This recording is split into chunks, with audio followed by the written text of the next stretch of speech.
Sometimes we really see the media frenzy that hits this small town as a bit too much, and that there's worry about getting the story instead of getting at the truth.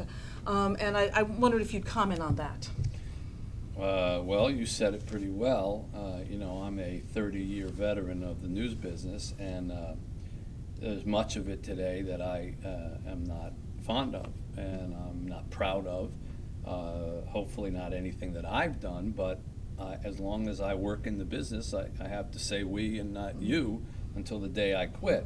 But I'm ashamed by the way the media behaves, and particularly the herd mentality when people think they've got a story that is going to help further their careers or help shoot ratings, particularly in the television world. And much of this journalism that we talk about in the book is TV kind of glomming in on this and coming in and trying to capture people talking to heaven. And they, at one point, probably at the book's most cynical point with regard to the media, the mayor, who's kind of organized this big broadcast in his tiny little town. It's the biggest thing that's ever hit this tiny little town way up North Michigan, and this national TV show a la Oprah. It doesn't, I never give it a name because I like Oprah. First of all, she's a friend of mine, and I know Katie Couric, and I said I can't make anybody real because, plus it's a fairy tale. You don't want anybody to be real. But this big show comes in, and at one point, the mayor is worried when they're about to start it,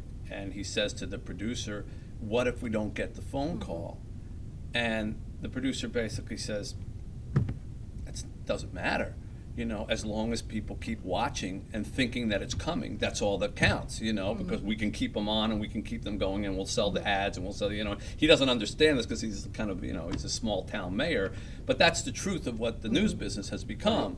We're not so interested in the truth. We're more interested in making sure that people come and hear us talk about the truth, or come watch us on our TV program or buy our newspapers about it. And Sully, with his accident, is a victim of the media as well, because they do what we do. They blow in and they get the fastest story, and they kind of say, well, looks like he was at fault, smells like he was at fault, out we go. No one ever comes back, after they burn through a story to see, well, what was the repercussions of your burning the house to the ground. Any way for us to change that? Any way for us to do it the good way? Absolutely. It's quite simple. Remember that you're not there to judge a story by the number of hits it gets. Be responsible in the things that you say. Be fair. Be balanced. Understand that these are human beings. They're not subjects for you. They're not pieces of meat for you to grill at a barbecue. They're human beings. And it's okay to be right, but it's also okay to be kind. And I've tried to live by a philosophy that, given a choice between being right or kind, it's better to be kind, and understand that when it comes to, if you have that philosophy and then you say, but I need to be dedicated to telling the truth, but you come at it from the fact of, with a sense of compassion and understanding for what you're writing, then you will write it from the right angle. If your angle is everybody is fodder, everybody is subject, everybody's guilty, and I'm sorry, but people have the right to know. No, they don't. I don't know who invented that phrase. I've worked in journalism for 30 years. I'm still trying to find out who exactly said that that's the dogma we have to live by. People don't have the right to know absolutely everything. And just because someone is well known or got elected or whatever it is, they don't have the right to know everything. And we hide behind those sentences in our business. You have to be able to take it. And if you're in the public and people have the right to know, and this is the price you pay for whatever.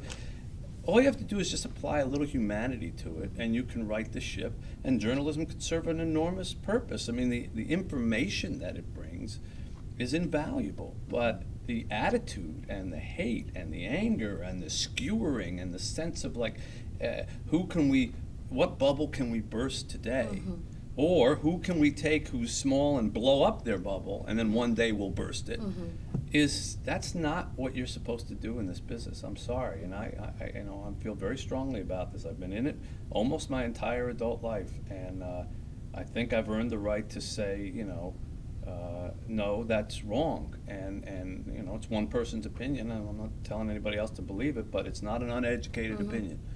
Oh, So not yes, at all. I do think it's, I think there's a way to do it, and I hope that the young people coming up today try to adhere to that. When they started measuring journalism by how many people click on something, that was the beginning of the modern end. And I remember having a battle with my people at the newspaper where I work, because they instituted this thing, and you may be in the papers where people are watching us, that this is how it works, that when my column was finished and I wrote the last line, they had comments from people that began a quarter of an inch after my last line. So, okay, I got a master's in journalism from Columbia. I've spent 30 years working in the business. I have to follow a strict ethical guide and style guide, and you know, things having to do with sources, and all the rest of it has to go through several editors. My name has to go on the top, my picture has to go on the top, and after all of that runs, and I finish this hopefully well-studied, well-researched, you know, properly written piece, and I write my last line, quarter of an inch underneath it, some guy writes, "This guy's an asshole," and he signs it balls out 69 at yahoo.com, you know. And I say, how is it that we are sharing the same space here? And the answer from my editors is, well, it gets us a lot of hits. And you know, I had to say to them, well, I don't think that's why we're in this business. And you know, we had a big battle over it, and ultimately they moved the comments to a different area. But I do think that there's a difference between who gets to be under the masthead and who doesn't. And you know, people who are anonymous with no credentials and no rules. No rules, another word you use a lot. Yeah. You know, that we all need to abide by rules. Yeah, no You know? rules, shouldn't be sharing a space with everybody who has to abide by. I'm not saying they don't have a right to say whatever it is they want to say, but why does it have to be in the same exact spot where I was?